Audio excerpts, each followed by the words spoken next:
मैं ते होंडा ही लैसा। मैं ते होंडा ही लैसा। टीवी पर चलने वाले इश्तिहारात में अक्सर ये जुमला आपने ज़रूर सुना होगा, या आपके पास भी होंडा की कार या मोटरसाइकिल तो ज़रूर होगी। लेकिन क्या आपको मालूम है कि पाकिस्तान की all time best selling motorcycle Honda CD70 है। 1990 से लेकर 2022 तक इसके डिज़ाइन में बहुत ही माइनर सी चेंजेस की गई हैं। और दूसरी तरफ पाकिस्तान में ही इस बाइक का ऐसा डिज़ाइन क्यों है, और इवन के बाकी चाइनीज़ बाइक कंपनीज भी ऐसा ही डिज़ाइन क्यों तैयार करती हैं, इसमें चेंजेस क्यों नहीं की जाती। क्या एटलस होंडा ने पाकिस्तान में अपनी मोनोपोली क्रिएट की हुई है, जिसकी वजह से किसी और प्लेयर का बाइक की मार्केट में एंटर होना भी मुश्किल है। और अगर हम पाकिस्तान और इंडिया के बाइक्स को गूगल पर सर्च करें तो हमें कुछ ऐसा डिफरेंस देखने को मिलता है। पाकिस्तान में हर तरफ होंडा ही की बाइक्स नजर आती हैं, और इवन के रिसर्च और डेवलपमेंट के बगैर भी होंडा सेम मॉडल कई साल तक चलाता है। सिर्फ बाइक्स में ही नहीं बल्कि होंडा सिटी कार की भी एग्जाम्पल हमारे सामने है, जिसके एक्सटीरियर में उसकी लाइट्स में हल्की सी चेंजेस करके होंडा ने 10 साल तक सेम मॉडल को मार्केट में रखा। 2009 में लॉन्च किया था और 2009 से लेके लगभग 9 साल हो गए हैं, 2018 तक यही शेप आ रही है। इस वीडियो में इसकी मुकम्मल डिटेल्स जानते हैं और होंडा की इस स्ट्रेटेजी को भी समझने की कोशिश करेंगे कि आखिर ये ऐसा क्यों कर रहे हैं। एटलस होंडा ये एक नहीं दो कंपनीज हैं, जिसमें एटलस ग्रुप के ओनर यूसुफ शिराजी हैं, जिन्होंने 1963 में सोइचिरो होंडा से टोक्यो में मीटिंग के बाद पाकिस्तान में एटलस होंडा को इंट्रोड्यूस करवाया। एटलस होंडा इसको इसलिए कहा जाता है क्योंकि एटलस के इसमें ज़्यादा शेयर्स हैं, लेकिन अगर हम बात करें गाड़ियों की तो वहाँ हम होंडा एटलस का लफ्ज़ यूज़ करते हैं क्योंकि उसमें होंडा के ज़्यादा शेयर्स हैं। खैर फिर 1965 में इस कंपनी को स्टॉक एक्सचेंज में रजिस्टर करवाया गया और 1969 में कराची में इन्होंने पहला बाइक असेंबलिंग प्लांट लगाया। उसके बाद 1971 में जब बांग्लादेश पाकिस्तान से अलग हुआ था तो होंडा को वहाँ से अपने कुछ ऑपरेशंस को बंद करना पड़ा था, जिसके बाद से फिर ये कंपनी सिर्फ पाकिस्तान में ही काम कर रही थी। फिर 1974 में होंडा कंपनी ने एक सर्वे करने के लिए जापान से अपने 2 बंदे पाकिस्तान में भेजे, ये देखने के लिए कि पाकिस्तान में किस तरह की मोटरसाइकिल्स कामयाब हो सकती हैं। जब वो 2 बंदे इंडोनेशिया, मलेशिया, थाईलैंड, ईरान जैसे कंट्रीज से घूमते हुए पाकिस्तान पहुंचे तो वो देखते हैं कि यहाँ बाइक का एयर फिल्टर, मोबाइल ऑयल और चेन लोग तब तक नहीं बदलते जब तक ये चीज़ें ख़राब नहीं हो जाती। और एक मोटरसाइकिल पर 4-4 लोग बैठे हुए, कोई आखिर पर लटका हुआ है और कोई बाइक की टंकी पर बैठा हुआ है। लिटरली उस बंदे के अल्फाज थे कि लोग यहाँ बाइक को गधा गाड़ी के तौर पर इस्तेमाल करते हैं, क्योंकि जापान के वो लोग सेफ्टी के मामले में इतने जुगाड़ी नहीं थे, इसलिए वो इस चीज़ का तसव्वुर भी नहीं कर सकते थे। उन दिनों पाकिस्तान जैसे कंट्रीज़ में मोटरसाइकिल की वजह से होंडा अपने शेयर्स तेज़ी से गिरते देख रहा था, क्योंकि वो बाइक्स ज़्यादा मार नहीं खाते थे। तो ये बात जब होंडा के हेड ऑफिस तक पहुंची, उन्होंने मार्केट के हिसाब से इंजन डिज़ाइन करने का कहा। तो जो बंदा पाकिस्तान से होकर गया था उसी के इंजन का डिज़ाइन सिलेक्ट किया गया, जो कि OHV इंजन था। और आज तक पाकिस्तान में 125 का यही इंजन इस्तेमाल होता है। इस इंजन को बनाते वक्त उन्होंने पाकिस्तान, थाईलैंड जैसे कंट्रीज़ की मार्केट को अच्छे से समझा था, जिसके रिजल्ट में उन्होंने ऐसा इंजन तैयार किया जिसका डिज़ाइन मुकम्मल प्रैक्टिकल हो, इंजन मार खाने वाला हो, बाइक का फ्रेम ऐसा हो जो 4 बंदों के साथ इजाफी वजन भी बर्दाश्त कर सके, पेट्रोल की टंकी ऐसी हो जिस पर बच्चा भी आसानी से बैठ सके, बाइक का रंग और स्टिकर ऐसा हो जो देखने वाले को अच्छा लगे, और सीट एक हो, जैसे पुराने बाइक्स में डबल सीट्स होती थी वैसी ना हो बल्कि एक सीट हो और स्पेशली लंबी हो, पीछे करियर भी हो जिस पर सामान रखा जा सके, और बाइक की फ्यूल एवरेज भी अच्छी हो। जिसके 1 साल बाद यानी 1975 में होंडा 125 को लॉन्च कर दिया गया।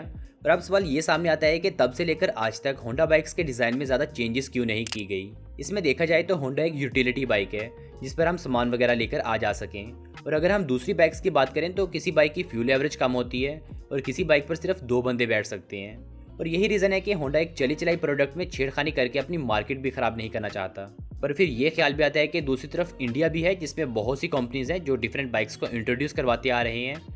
इवन के होंडा कंपनी पाकिस्तान में 1963 में आई थी और इंडिया में 1995 में।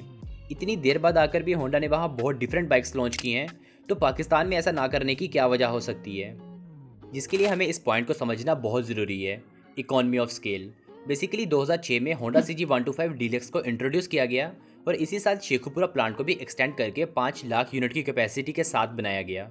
फिर आहिस्ता आहिस्ता मार्केट में होंडा की डिमांड भी ज़्यादा होने लगी, जिसके चलते 2011 में होंडा कंपनी 5 लाख यूनिट्स को सेल करके अपना बेंचमार्क अचीव कर लेती है। अब बेसिकली यहाँ इकोनॉमी ऑफ स्केल को समझती हैं। फॉर एग्जाम्पल कोई भी छोटी कंपनी या फर्म है जो अपना प्लांट लगाती है, अब स्टार्टिंग में डेफिनेटली उनकी जो एवरेज कॉस्ट है वो ज़्यादा आएगी। फॉर एग्जाम्पल एक छोटी कंपनी है जो अपनी सेल के हिसाब से अपना रॉ मटेरियल भी कम मंगवाएगी, जिसमें उसकी कॉस्ट ज़्यादा पड़ सकती है। लेकिन अगर वही सेम कंपनी बल्क में अगर कोई चीज़ मंगवाती या बनाती है तो उसमें कॉस्ट भी कम आएगी।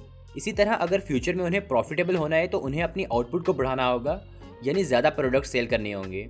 जैसे होंडा ने 5 लाख यूनिट्स का बेंचमार्क रखा था और 5 लाख यूनिट सेल होने के बाद उनकी प्लांट लगाने की कॉस्ट भी पूरी हुई और साथ में एवरेज प्रोडक्ट कॉस्ट भी कम हो गई। कोई भी कंपनी जब इकोनॉमी ऑफ स्केल में कामयाब रहती है तो फिर R&D पर फोकस करने लगती हैं। R&D यानी रिसर्च एंड डेवलपमेंट, जिसमें वो प्रोडक्ट बेहतर करने के लिए उस पर काम करती हैं। और होंडा ने 2011 से 2018 के दरमियान अपनी सर्विसेज को भी कुछ बेहतर किया और कुछ नई बाइक्स भी लॉन्च की, जिसमें 2011 में होंडा ने अपनी नई बाइक प्राइडर 100cc लॉन्च की। 2013 में होंडा CD70 ड्रीम और CBR 150 और 500 भी लॉन्च करवाई। 2013 में ही होंडा ने अपने 50 साल पूरे कर लिए थे, जिसके अगले साल ही इन्होंने टॉप 25 कंपनीज में भी अपनी जगह बना ली। 2015 में होंडा ने 3 ईयर इंजन वारंटी और 3 फ्री सर्विसेज भी इंट्रोड्यूस करवाई। 2017 में होंडा CB150S मॉडल लॉन्च किया और 2018 में फिर CB250F मॉडल लॉन्च किया। और ठीक उसी साल में होंडा ने एक साल में 1 मिलियन यूनिट सेल करने का माइलस्टोन अचीव किया। उसके बाद 2019 में होंडा की एक और बाइक CG125 लॉन्च होती है, जिसमें एक चेंज था कि वो सेल्फ स्टार्ट थी। अब प्रॉब्लम यह है, होंडा जो बाइक्स लॉन्च कर रहा है उनमें बस माइनर सी चेंजेस होती हैं। कभी टंकी के डिज़ाइन में हल्की सी चेंज और कभी बाइक के नए मॉडल में सिर्फ सेल्फ स्टार्ट का ऑप्शन आता है।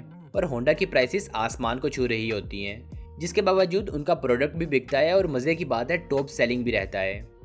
इस केस में ये कहना भी गलत नहीं है कि होंडा ने मोनोपोली क्रिएट की हुई है। अभी मार्केट में कोई नया प्लेयर आता है, वो वही डिज़ाइन प्रोडक्ट्स को इंट्रोड्यूस करवाता है जो ऑलरेडी होंडा ने मार्केट में टेस्ट किए हुए हैं और उसकी डिमांड भी है। लेकिन कोई न्यू डिज़ाइन मार्केट में इंट्रोड्यूस करवाना और इस बनी हुई मार्केट से कम्पीट करना उसके लिए काफ़ी मुश्किल होगा। होंडा के पास एक ये एडवांटेज भी है कि अच्छी क्वालिटी के साथ ज़्यादा प्रोडक्शन कैपेसिटी है और बल्क में काम करने की वजह से पार्ट्स भी कम प्राइस में तैयार होते हैं। हाँ, ये है कि कोई कंपेटिटर ना होने की वजह से होंडा अपने प्रोडक्ट की प्राइस भी खुद सेट करता है। वैसे मार्केट में अगर कोई कंपेटिटर होगा तो डेफिनेटली बाइक्स अच्छी क्वालिटी की भी होंगी और प्राइसेस में भी कम्पीट करते हुए प्राइसेस कम भी हो सकती हैं।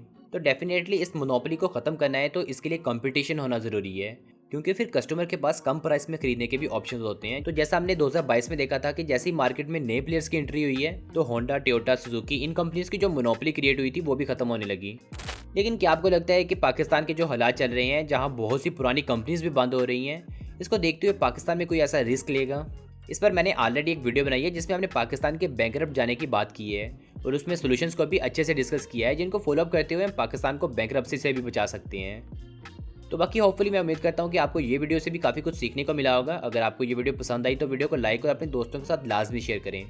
मिलते हैं अगली वीडियो में, तब तक के लिए अपना ख्याल रखिए।